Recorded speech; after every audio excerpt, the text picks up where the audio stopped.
Pour ce Nuggets Suns Game 4 dans la série, bien sûr, on fait un petit bilan et voir une projection sur le Game 5. Un petit récap de ce qu'on va voir ensemble, bien sûr. D'abord, on va parler vraiment du schéma défensif des Nuggets, de l'ajustement, des ajustements des Suns pour le contrecarré et les réactions des Nuggets qui seront possibles vis-à-vis de ces ajustements Suns qui viennent le mettre en défaut. J'ai noté quelques petites choses intéressantes. On reparlera du rebond parce que c'est quelque chose qui, il me semble, a été un petit peu oublié dans la série et qui va peut-être falloir... une chose sur laquelle il va peut-être falloir réappuyer du côté des Nuggets et peut-être un levier pour pouvoir reprendre la main.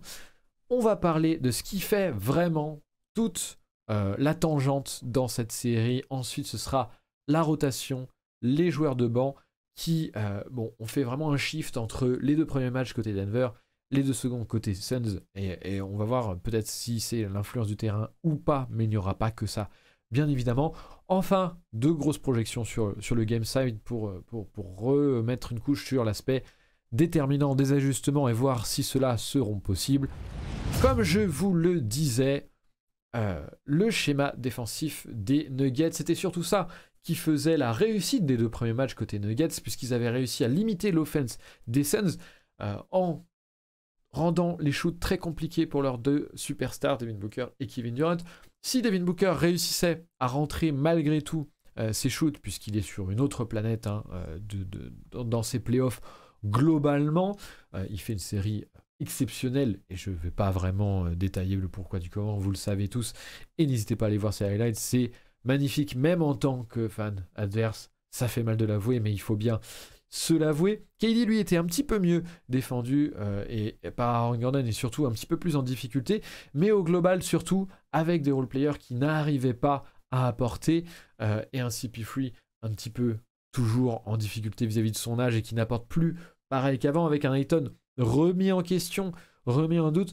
Bref, les Suns, derrière leur superstar, n'arrivaient pas à les suivre et les Nuggets pouvaient s'imposer 2 fois de suite à domicile, puisqu'ils ont l'avantage du terrain dans cette série, notamment grâce au plan de jeu défensif. Donc, comme je le disais, plan de jeu défensif qui consistait à faire une aide très agressive, que ce soit sur le pick and roll, mais aussi en dehors avec des prises à deux un petit peu tardives sur Devin Booker et Kevin Durant, notamment en délaissant totalement le 5e homme, souvent Josh Okogie, laissé seul dans un corner, et finalement à défendre en surnombre sur cette équipe des Suns, en pariant sur le fait que ni Booker ni Kevin Durant n'étaient assez bons playmakers pour avoir la vision de faire la passe dans le corner, et s'ils la faisaient, parce qu'ils ont du talent, il ne faut pas le renier, même au playmaking, s'ils la faisaient, que Josh Okogie en fait n'était pas assez bon dans le corner, que ce soit sur le catch and shoot ou même le spot-up en général, pour sanctionner. Ça a très bien fonctionné.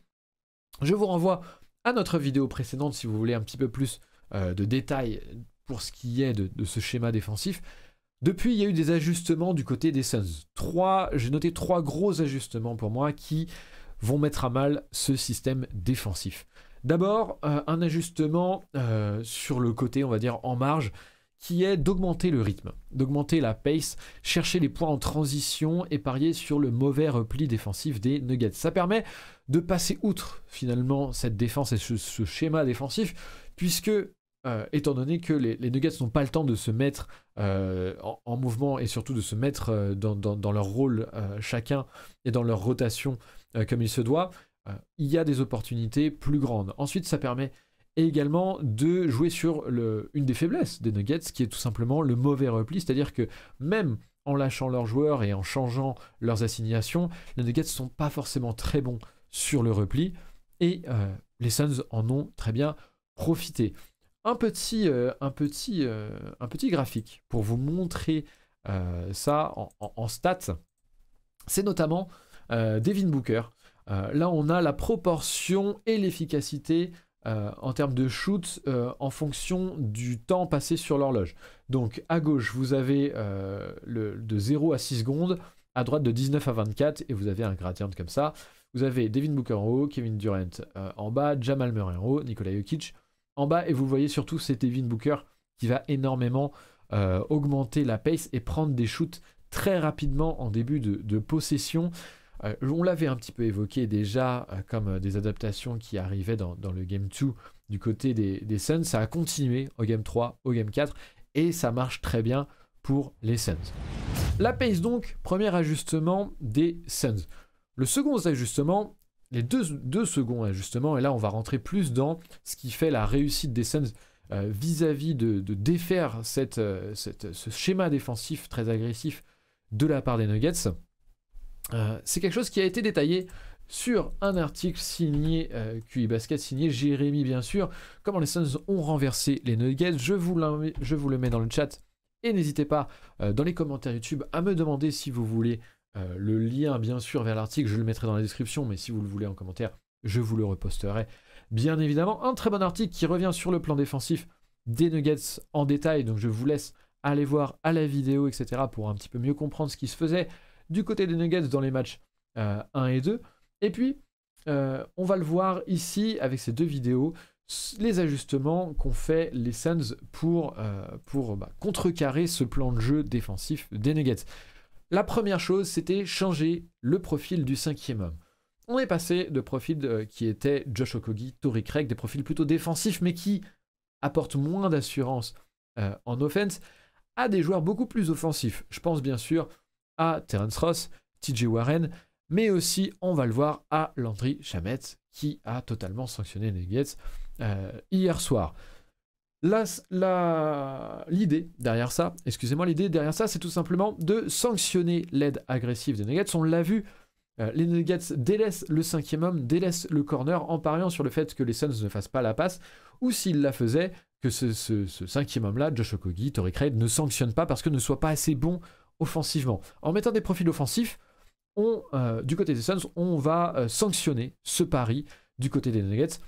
Landry Shamet, hier dans le corner, a marché. Le deuxième adaptation qui va avec ça, c'est que les Suns vont faire circuler beaucoup plus le ballon, beaucoup plus rapidement, et vont sortir un petit peu des ISO qui la caractérisaient, les ISO notamment Booker et Kevin Durant, pour faire les passes très rapidement et pouvoir toucher l'homme à l'opposé qui est délaissé pour avoir des 3 points ouverts. On va revenir sur cette vidéo, bien sûr. Vous voyez Devin Booker en tête de raquette, bien évidemment. Cette classique pour les Suns. Bruce Brown est avec lui. C'est Aaron Gordon qui va venir aider. Vous le voyez ici pour faire la prise à 2. Derrière, Jamal Murray fait la bonne rotation, mais ça veut dire qu'il laisse Landry Shamet dans le corner. On va revoir ça, bien sûr. Vous le voyez ici, la prise à 2 ici. Jamal Murray qui est censé avoir Landry Shamet comme joueur à défendre dans le corner, va du coup forcément aider sur KD puisque Aaron Gordon l'a délaissé. Ça laisse cette passe-là ouverte et Devin Booker fait extrêmement la très bonne lecture et la très bonne passe pour Landry Shamet dans le corner. C'est un 3 points, une sanction, ce dont les Suns ne bénéficiaient pas jusqu'alors parce que, encore une fois, c'était Josh Okogie ou Torrey Craig en lieu et place de Landry Shamet. Forcément, cette fois-ci, les Nuggets sont sanctionnés. Autre set, on va le voir. Cette fois-ci, c'est Kevin Durant qui était en post-up sur Bruce Brown. L'aide d'Aaron Gordon qui était sur Devin Booker.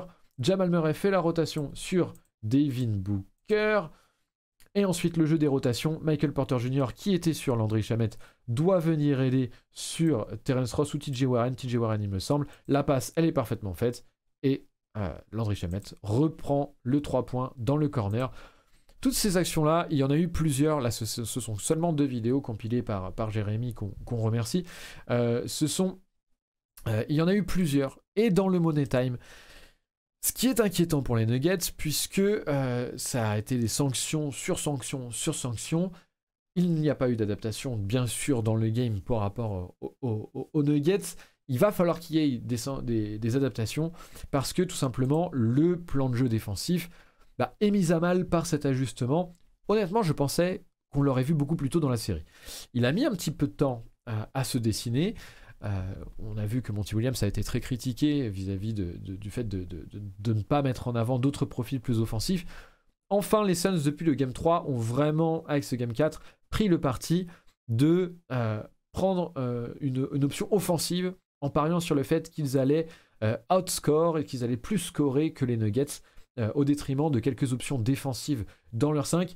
Et ça leur a réussi au Game 3, ça leur a d'autant plus réussi au Game 4 avec ce schéma qui vraiment met à mal toute la défense des Nuggets, même sur KD et sur Booker, puisque si ils se mettent à passer le ballon comme ça, et s'ils se mettent à avoir des shooters en forme dans le corner pour sanctionner à haut volume, tout de suite, ça remet en cause le fait de pouvoir doubler et le fait de pouvoir être plus agressif sur Devin Booker, sur Kevin Durant.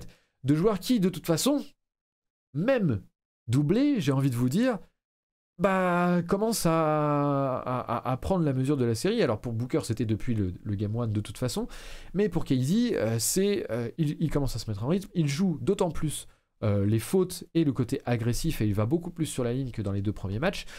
Et donc du coup, eh bien là, Denver, sur le dernier match, a perdu défensivement sur les 2 tableaux, que ce soit sur la défense des stars, des superstars, mais aussi sur la défense des role-players. Et ça, eh bien, ça fait le cut pour Phoenix, qui s'impose assez logiquement au vu de cela. GazMonkey91, je ne sais pas si vous en avez parlé, mais dans quelle mesure le bench des Suns, que je considère comme étant le block factor, le block factor X homogène de ce match, a pu enfin être efficient, prise de conscience du coach système. Comme tu viens de le voir là, il y a l'aspect que avec un petit peu plus de... comment dire, en prenant avantage sur ce que laisse la défense des Nuggets, tout de suite là il y a des shoots ouverts typiquement pour Landry Shamet dans le corner, et tu fais très bien de le dire parce que Landry Shamet c'est un joueur qui a été assez fustigé par la fanbase des Suns, à raison dans les premiers matchs. Je pense notamment là, au Game 1 et 2 où il était une sorte de doublon de CP3, c'est-à-dire que un backup plutôt de CP3. Quand CP3 sortait, c'était à lui que revenait un petit peu ce rôle de meneur bis, de porteur de balle bis. On le voyait, ça ne lui réussissait pas du tout, et je trouve, à raison, parce que je trouve que c'est pas forcément son meilleur rôle.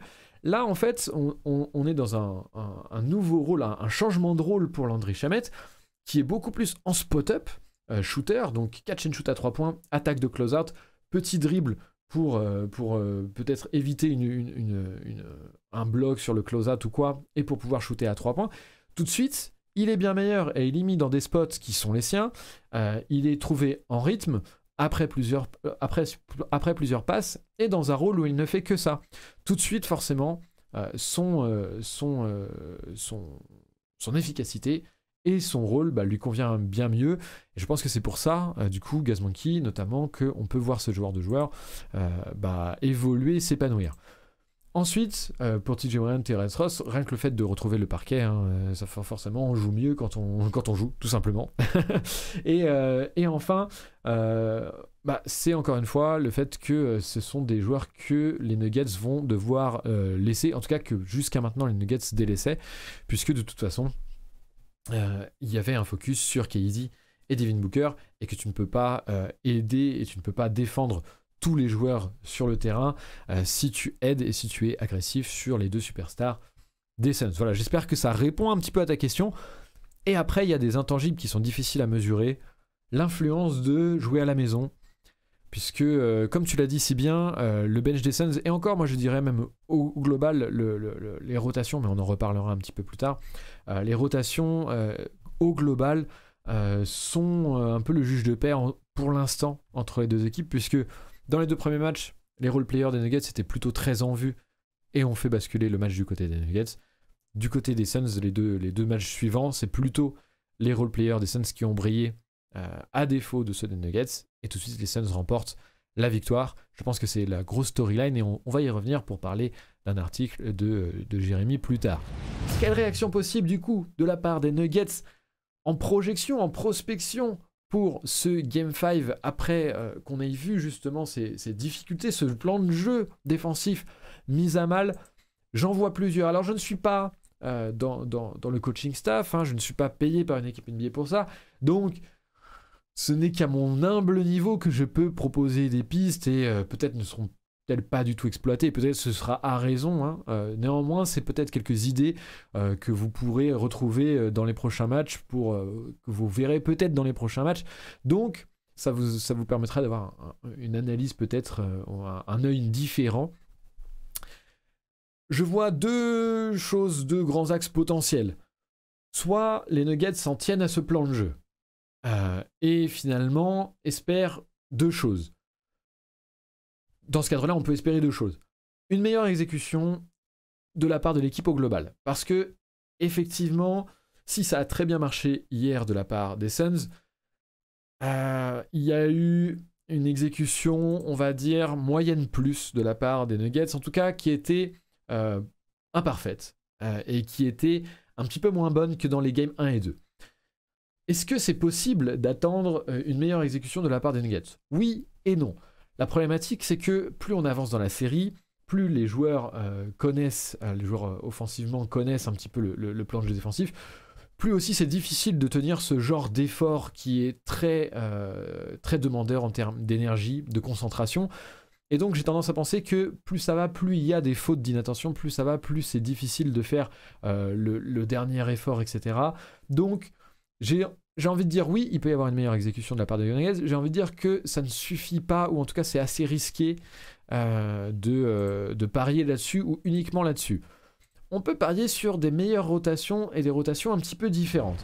Même vidéo que tout à l'heure, donc on va regarder un petit peu en quoi une meilleure exécution et des rotations un petit peu différentes pourraient faire le cut pour ces Nuggets, ou en tout cas pourrait être une amélioration viable pour les prochains matchs. Je pense là notamment à Aaron Gordon. Vous allez voir, Aaron Gordon va doubler.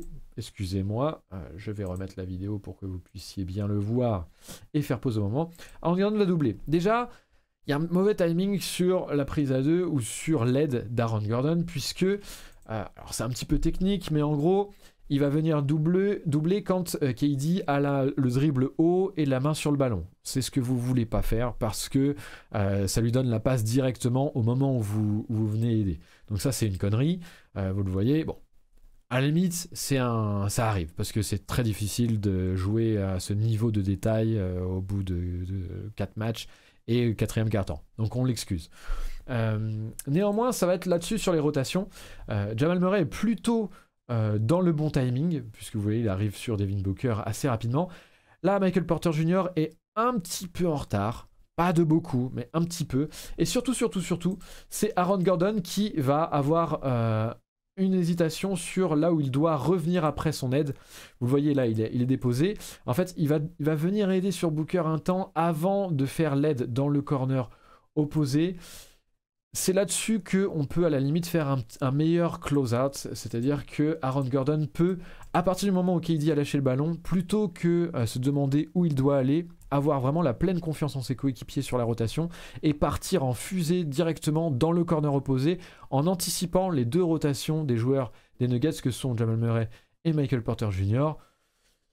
Néanmoins, encore une fois, ce sont des rotations qui demandent d'être extrêmement précis, extrêmement concentrés, qui demandent un énorme effort, que ce soit physique mais aussi en termes de focus, en termes mental. Tout parier sur une meilleure exécution et des meilleures rotations serait, je pense, à mon sens, dangereux et certainement insuffisant de la part des Nuggets. Reste deux autres choses. Un changement de schéma tactique du côté défensif de la part des Nuggets. Comme je le disais tout à l'heure, Booker est ingardable, il est invincible dans la série, il est dans une zone incroyable. KD prend du rythme. KD prend son rythme. Hier, d'autant plus, puisqu'il a commencé à même mettre des shoots sur lesquels il était en délicatesse jusqu'à maintenant.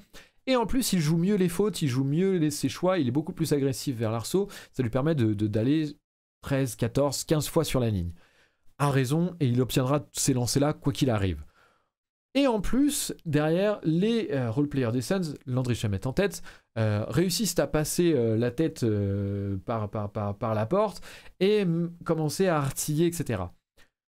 Les Nuggets vont devoir faire un choix. Est-ce qu'on continue de rendre la vie difficile à Devin Booker, à KD, alors même que cela continue de nous mettre des points dessus, ou est-ce qu'on shut down tous les role-players des Suns en pariant sur le fait que si Devin Booker met 50 points, KD 40, de toute façon les autres joueurs ne marqueront pas plus de 10 points. C'est très schématique, mais l'idée y est. Choisir son poison. Il va falloir, parce que de toute façon, là, le game 4, c'était une défaite de ce côté-là du terrain de la part des Nuggets. Autre chose intéressante qui va être, c'est peut-être de jouer une autre façon de jouer les superstars des Suns, plutôt que de les attendre sur demi-terrain, plutôt que de les attendre en les forçant à lâcher le ballon, en les doublant, en étant dans une aide agressive, etc. Pourquoi pas plutôt jouer le jeu de l'endurance? Les Suns ont très bien fait ça vis-à-vis de Jamal Murray. Ils le pressent souvent tout terrain, ils l'empêchent de remonter le ballon, ils l'impliquent aussi offensivement en défense en le faisant passer à travers des écrans, etc. pour qu'il n'ait jamais de repos et qu'il soit toujours sur la brèche pour jouer sur son manque d'endurance et sa condition physique. Pourquoi ne pas jouer une défense plus 1 contre 1 de la part des Nuggets, mais sur du full court, du tout-terrain, de la presse tout-terrain, d'empêcher Devin Booker notamment de remonter des ballons. On l'a vu tout à l'heure, Devin Booker qui profite aussi de remonter des ballons très rapidement pour pouvoir prendre des shoots très rapidement sur l'horloge et jouer sur le mauvais repli défensif. Ça aurait aussi cet avantage-là de limiter potentiellement ces ballons-là et ces opportunités de jeu-là. Est-ce qu'il n'y aurait pas quelque chose à faire de ce côté-là et d'être plus dans essayer d'éreinter Devin Booker, éreinter KD, surtout Devin Booker en l'occurrence, puisque c'est lui qui remonte surtout la balle. Et pour cet autre schéma, est-ce qu'il n'y aurait pas d'autres personnels du côté des Nuggets? Et là, la question est du côté du coaching staff de Michael Malone. Est-ce que vous voyez d'autres adaptations dans le chat? Je vais vous redonner la parole, bien sûr. Voilà un petit peu moi ce que je vois comme potentialité au global avant de passer sur la suite. Gazbanky 92, faut aussi que les Nuggets soient plus efficaces sur les transitions défensives et subissent mal la pace des cactus. Ouais, je suis tout à fait d'accord. Je suis tout à fait d'accord là-dessus. Autre argument pour le full court press, pour la presse tout-terrain, sur le porteur de balle, sur l'initiation, pour réduire aussi cette problématique-là. Je vois bien Bruce Brown en lieu et place de KCP, par exemple, parce que Bruce Brown est bien meilleur défenseur sur ce genre de situation que KCP. Donc ça, c'est quelque chose que sur lequel je peux... j'espère, c'est quelque chose que j'espère un peu plus voir. Si je suis fan des Denver Nuggets, je préfère 1000 fois perdre avec des 3 de Landry Shamet plutôt que comme dans le Game 3, prendre la foule de Booker. Alors je comprends. Je comprends ce que tu veux dire. Mais en même temps, je pense que c'est plus facile de limiter Shamet que limiter Booker. Et je pense qu'en fait, là, à mon sens, pour moi, Booker va continuer cette série et Booker va continuer ses stats. Et il n'y a rien qu'on puisse faire qui pourra le limiter. En fait, après, c'est peut-être une croyance qui est mal placée de ma part et peut-être que on va me faire mentir. Et moi, je serais très content, croyez-moi, en tant que fan des Nuggets. Je pense que c'est beaucoup plus simple de limiter les roleplayers et les rythmes que les roleplayers peuvent prendre, et notamment Landry Shamet, etc., plutôt que des joueurs comme Devin Booker, d'autant plus quand ils sont dans une zone pareille, qui fait que il y a plein de défenses sur Booker qui sont bonnes de notre part. Énormément. Où il est extrêmement contesté. KD, hier, pareil. Jeff Green, que j'aime pas particulièrement, il prend un N1 sur la tronche avec les 2 mains dans la tronche de KD, il peut pas mieux défendre. Pourtant, KD il rentre le shoot, Booker rentre tous ses shoots qui sont très bien défendus. Donc, la problématique, c'est que même en défendant très bien, les mecs rentrent leur shoot. Et c'est pas une seule fois. C'est genre, ça fait 4 matchs maintenant. Alors KD on a réussi au début, etc. Mais c'est de moins en moins le cas. Et KD, même quand on réussit à lui enlever des shoots, il va prendre la faute, il va devenir agressif, il a 15 lancers francs par match, KD. Donc il va mettre 25 points tous les matchs, quoi qu'il arrive. Et on ne le limitera pas suffisamment en termes d'efficacité pour que ce soit très valuable. Après, je pense que KD, faut continuer comme on fait. C'est plus sur Booker qu'il faut être moins agressif à mon sens. Surtout que KD en plus on peut peut-être se permettre d'être encore agressif parce que il est peut-être un petit peu moins dans le playmaking, c'est-à-dire que la passe qu'on a vue la première vidéo sur Devin Booker, que Devin Booker fait la passe directement dans le corner, KD aura moins tendance à la faire que Devin Booker à mon sens. Donc à la limite on peut peut-être continuer à être un petit peu agressif sur KD. Je pense que sur Devin Booker c'est peine perdue, donc autant lui faire une presse tout terrain pour pas qu'il le laisse remonter le ballon, pas aller très vite en transition, avec un Bruce Brown par exemple qui est taillé pour ça. Ça veut pas dire qu'il va le shutdown totalement, hein, jamais, mais au moins il va le gêner sur la montée de balle. Ça, il peut le faire activement. Ça, c'est pas un problème. Oui, mais moi, ma crainte, c'est que si tu t'efforces à limiter les roleplayers, tu auras moins d'énergie pour défendre Booker et KD. Et Booker, j'ai peur que si tu le défends pas grave comme au Game 4, c'est pas 20 shoots à 80% qu'il va prendre, mais 35 et toujours à 80. Effectivement, Il y a un équilibre à trouver. De toute façon, c'est le propre de ce genre de joueur extrêmement fort de poser des problèmes insolubles. Hein. Sinon, sinon il serait pas si problématique. Donc c'est une question d'équilibre à trouver.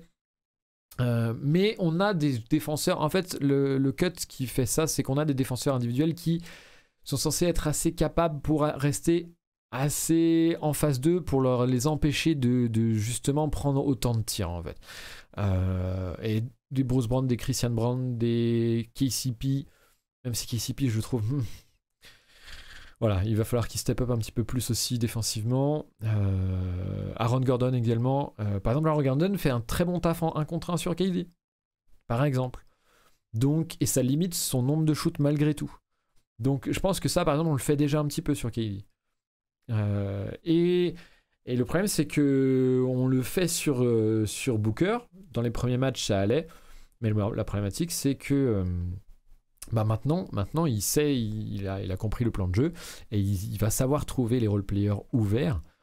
Et si les role-players ouverts mettent leur shoot, etc., après, c'est une équation difficile à tenir. Hein. C'est une équation difficile à tenir. Et moi, je proposais quelques pistes. Il se peut très bien que le coaching staff des Nuggets soit assez d'accord avec toi, Rafa, et se disent qu'il n'y a pas de solution, en l'occurrence, pour les Nuggets, ou que les solutions potentielles ne sont pas assez bonnes. Et effectivement, se disent, on parie sur de la maladresse de la part des role-players, parce qu'il y aura toujours plus de chances d'avoir de la maladresse de la part des role-players, plutôt que 10 shoots de plus à autant de pourcentage de la part de Devin Booker. Ça se peut très bien. Donc moi, encore une fois, hein, ce que je propose est loin d'être solution parfaite. Ce sont que des pistes de réflexion et des pistes à voir. Le jeu up-tempo de Campaign vous gêne pas mal. Également, c'est vrai que Campaign apporte aussi sur le jeu en transition, semi-transition, et une push sur le pace. Tu fais très bien de le noter, Darius Garland 10. Il me reste une crainte à évoquer vis-à-vis des Suns, de l'ajustement défensif des Nuggets à venir potentiel, ou du non-ajustement défensif des Nuggets si il n'y avait pas possibilité de s'ajuster. Ce sera le coaching staff qui décidera de ça. Si les Nuggets parient sur la maladresse des role-players des Suns en continuant cette aide agressive sur Booker, sur KD et en délaissant le 5e homme, il reste une chose à voir, une chose sur laquelle les Suns ont peut-être pris un petit peu d'avance en termes d'ajustement. Je vous mets ça dans le chat, bien sûr, avec ce tweet de Nekias et cette vidéo aussi, Nekias Duncan, qui est un analyste NBA qu'on ne présente plus, et qui parle du double drag screen. Alors on va être assez rapide et je vous enverrai le lien, et sur YouTube, si vous le voulez, en commentaire, bien sûr, n'hésitez pas à me demander pour que je vous renvoie le lien s'il n'est pas déjà dans la description. Les double drag screen, c'est tout simplement 2 écrans en tête de raquette alors qu'un joueur est sur l'aile, et il va prendre un double pick and roll si vous voulez, un petit peu.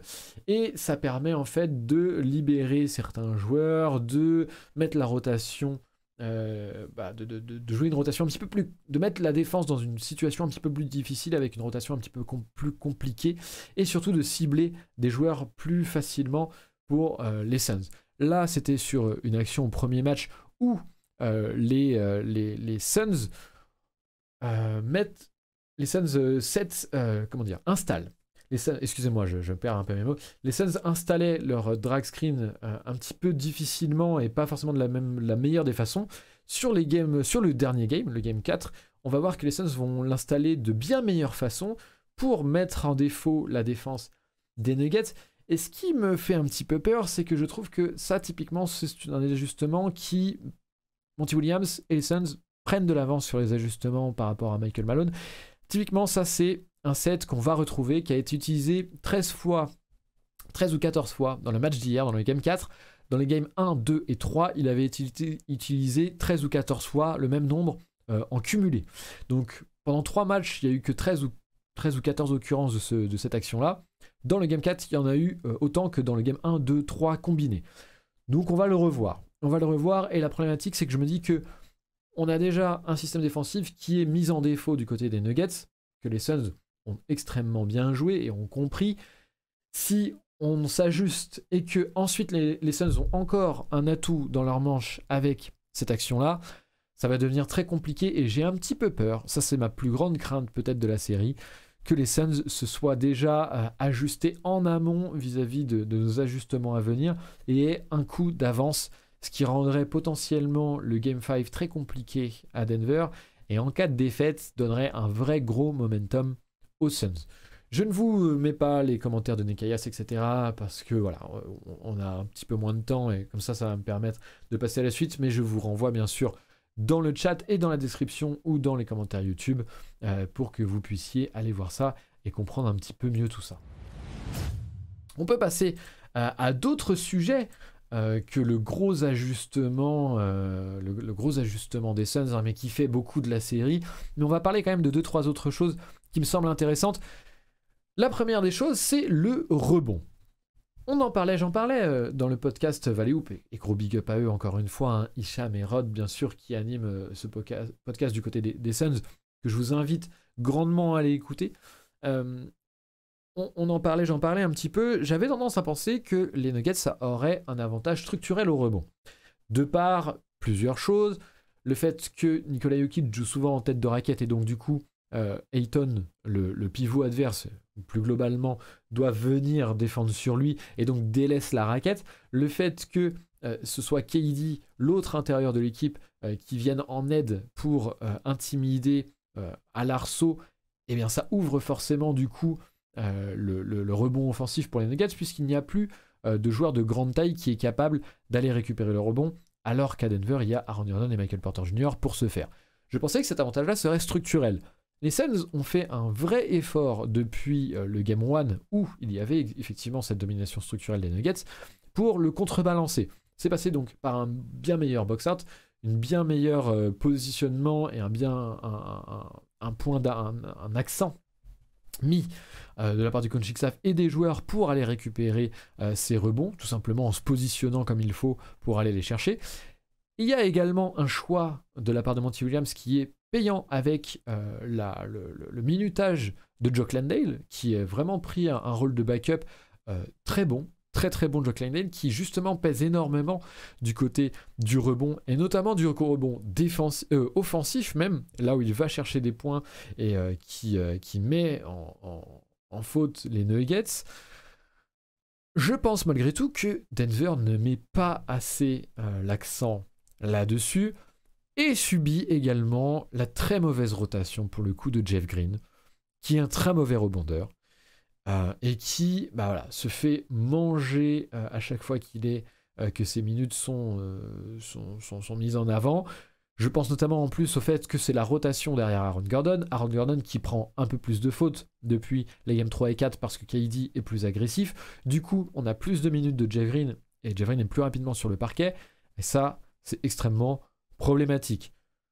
Le problème, encore plus pour les Nuggets, c'est que qui est potentiellement derrière Jeff Green dans les positions d'intérieur? Zeke Nnaji, Vlatko Cancar. Deux profils dont le rebond est également la faiblesse. Et finalement, là où je pensais qu'il y avait une force structurelle du côté des Nuggets, eh bien, les Suns ont inversé la chose et ça devient non pas une force, mais au moins un élément équilibré de la bataille entre les deux équipes. Je pense que les Nuggets peuvent encore inverser la tendance à nouveau, tout simplement en jouant beaucoup plus Aaron Gordon à l'intérieur. On l'a vu beaucoup dans la saison, et je trouve qu'on ne le voit pas du tout assez dans cette série, là où on devrait profiter de la puissance de Gordon pour jouer les fautes sur Kevin Durant. Ça aurait en plus cet avantage-là. Et je trouve qu'on ne voit pas assez de cut au panier, on ne voit pas assez de Jokic ball, et on en vient à la problématique Jamal Murray. Vous imaginez que tout, bien sûr, est en cascade, mais les Nuggets ne jouent pas complètement leur jeu offensif. Alors ça peut paraître étrange au vu des chiffres d'offensive rating que les Nuggets avancent, mais non, je trouve que les Nuggets sont un cran en dessous de ce qu'ils devraient être offensivement. Et la raison à ça, c'est parce que Jamal Murray vampirise beaucoup trop le jeu. Jamal Murray ne fait pas une bonne série. Jamal Murray a eu un très bon Game 1. a eu une énorme difficulté d'adresse dans le Game 2, et depuis les Games 2 et 3 joue mal, dans le sens où il dribble beaucoup trop longtemps, il ne laisse pas assez le ballon à Jokic, il ne laisse pas assez tourner le ballon, et ça dessert tout le jeu des Nuggets. Ça, c'est une vraie problématique. J'espère que le coaching staff lui fera entendre raison. J'espère que lui aura peut-être un petit peu moins de pression. Certainement un retour après blessure, là où on l'attendait énormément. Il doit certainement énormément cogiter, être un petit peu trop dans sa tête, et ça doit le desservir. J'espère qu'il saura faire ces ajustements-là et grandir lui aussi pour pouvoir passer ce cap-là. Autre point sur lequel je voulais redevenir, donc, le banc. Les joueurs de rotation, la grande storyline après 2 matchs, on en a déjà un petit peu parlé, mais on va revenir dessus. Des joueurs de banc, des joueurs de rotation, dont l'apport était finalement en grande défaveur de Phoenix dans les 2 premiers matchs, et un basculement total du côté 3 et 4 de la série, du côté des matchs 3 et 4. Et on s'inverse, et donc du coup, de partout. Je trouve que effectivement, les roleplayers sont vraiment la tangente, le point de bascule qui fait que d'un côté comme de l'autre, cela peut tomber. On va dire ça comme ça. Je vous fais la petite transition pour faire le parfait référence à un nouvel article qui est tombé il y a peu. C'est signé Jérémy, c'est sur notre site QIBasket.net. Encore une fois, le lien en description pour YouTube ou dans les commentaires si vous le voulez, qui se pose cette question: quand les stars ne suffisent plus, est-ce que finalement les roleplayers ne sont pas l'élément le plus important pour faire le cut en fonction des match-ups? En tout cas, c'est ce que cette série face aux Nuggets nous prouve, que ce soit de l'un ou l'autre, de l'un et l'autre comme côté, hein, puisque finalement les Suns, à qui il manquait l'apport de ces roleplayers dans les matchs 1 et 2, se sont vus les perdre. Et là où les roleplayers des Nuggets apportent moins, en tout cas, sur les matchs 3 et 4, eh bien, ce sont les Suns qui l'emportent. Là où les Suns ont vu leur rapport des roleplayers augmenter. Une petite chose, mine de rien. Avec ça, on aurait tendance à dire, certains grands médias mainstream auraient tendance certainement à trouver une solution assez simple dans cet effet-là, c'est-à-dire l'avantage du terrain. Vous jouez à domicile et tout de suite, vos roleplayers sont meilleurs, et il s'agirait que de ça. J'aurais tendance à nuancer un petit peu ce propos. Je pense qu'il y a d'autres choses qui jouent, et il faut saluer le coach des Suns, Monty Williams, qui, s'il a été un petit peu fustigé sur les games 1 et 2, et les Suns fans lui reprochaient de ne pas s'être ajusté assez rapidement, a néanmoins pris des risques avec des joueurs qui n'avaient pas forcément beaucoup de minutes. Jock Landale, TJ Warren, Terence Ross, et a raison, et ça lui a apporté finalement tout ce que ça a pu apporter dans ce game 3 et 4, et a fait, on l'a vu, c'était vraiment ça qui aussi fait pencher la série, et met un peu les Nuggets dans les cordes, et les oblige à trouver des solutions, là où avant ils pouvaient dérouler leur plan de jeu. Je pense notamment à un joueur comme Shamet, qui était pas forcément bon dans le Game 1 et tout, et qui a vu son rôle évoluer, changer, et il l'a mis dans de meilleures dispositions en tant que joueur de spot-up, en tant que joueur de catch and shoot, dans le corner sur un spot préférentiel, et moins dans l'initiation même secondaire, et ça lui plaît beaucoup plus, et il est beaucoup plus efficace. Du côté de Denver, des apports un petit peu moindres de la part des 3 joueurs de rotation que sont Bruce Brown, Christian Brown et Jeff Green.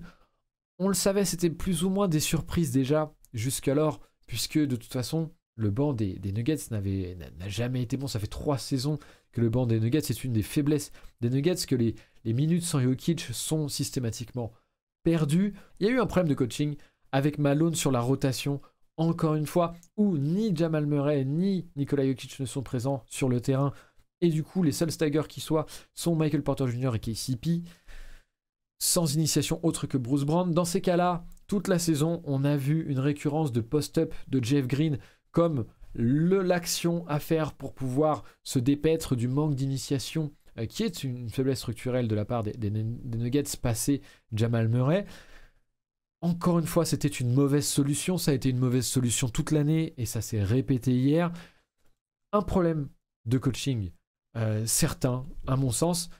Maintenant, y a-t-il des solutions de la part de Malone pour remettre un petit peu à niveau le banc? Est-ce qu'il peut aller chercher d'autres joueurs? Quels autres joueurs pourraient être intéressants dans cette série? On en a parlé un petit peu. Zeke Nagy, Vlatko Konchar, pour le rebond. Malgré tout, ça reste des joueurs dont le rebond n'est pas la faculté première. Après, ce sont des joueurs qui apportent beaucoup plus que Jeff Green, quoi qu'il arrive. Vlatko Konchar dans un style un petit peu de passeur, de facilitateur, et de joueur aussi qui peut faire un petit peu de spacing, qui peut un petit peu planter à 3 points. Je verrais bien Vlatko Konchar. Zeke Nagy dans un rôle plus défensif, un peu plus switch all, et qui peut potentiellement un petit peu plus dissuader.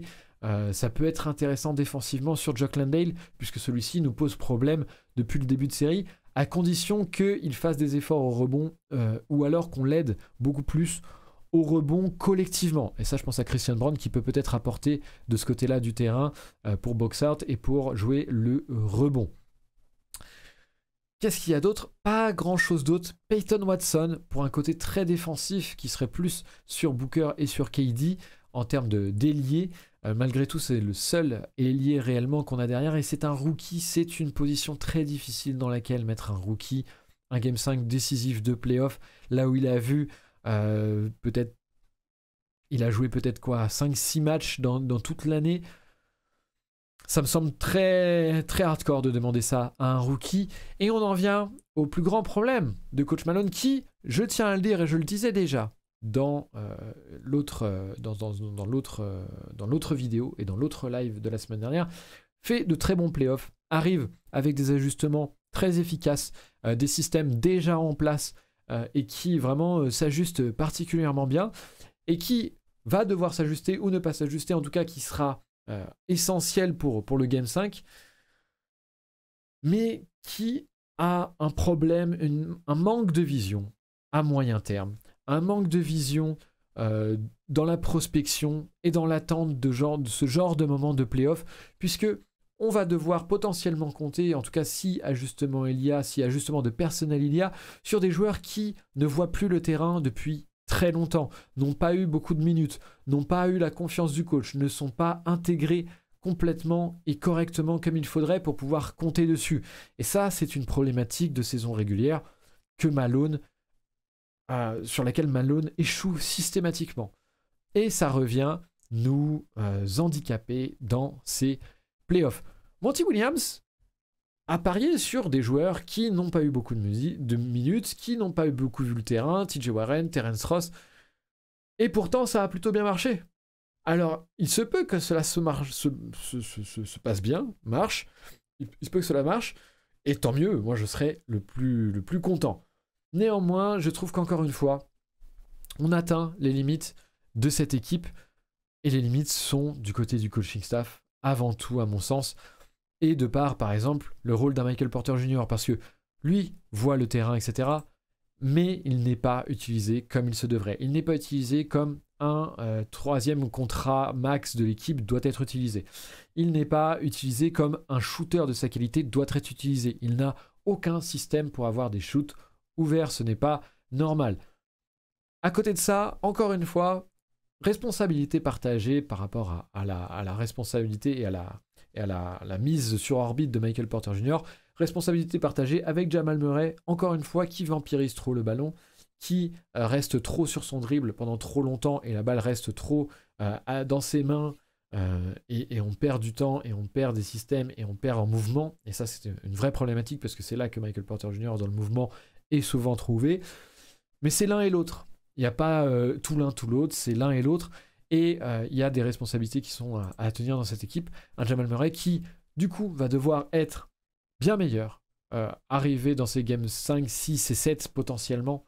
Il va falloir que Jamal Murray, non pas hausse son niveau de jeu, mais joue différemment, avant toute chose. Il y a une grosse attente sur Michael Malone. Je ne dis pas qu'il va falloir absolument faire des ajustements. Peut-être qu'il faudra juste parier sur le manque d'adresse des role-players. Et comme nous dit Rafa, c'est un choix extrêmement difficile à faire de la part du coaching staff. Il peut peut-être inventer des choses dont je n'ai absolument pas idée aussi. C'est une possibilité.